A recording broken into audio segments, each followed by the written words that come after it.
Trouble on the tracks tonight from Richmond to D.C. And from a Chesterfield neighborhood to the rest of Central Virginia.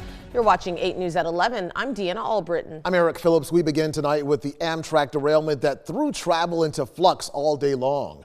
We're going to go straight to 8 News reporter Cheyenne Pagan, who's live at Main Street Station tonight with the very latest. Cheyenne. Eric, Deanna, I just spoke with Amtrak and they tell me they plan to resume operations for south of DC tomorrow morning. But these delays and cancellations have been causing all sorts of problems for those traveling to and from Richmond today. We will hopefully get something soon.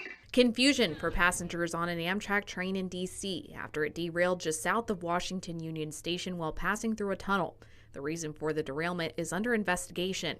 One person was taken to the hospital for their injuries. The incident causing a ripple effect of cancellations and delays across Virginia for people like Nora Herndon. I'm just trying to get back. There have been people here since 7 a.m. today.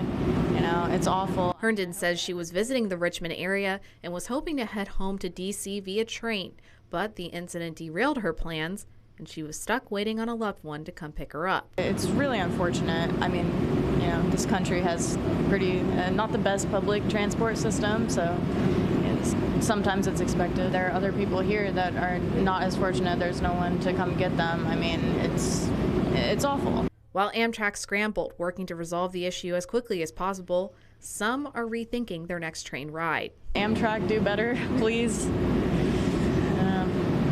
I hope everyone's okay.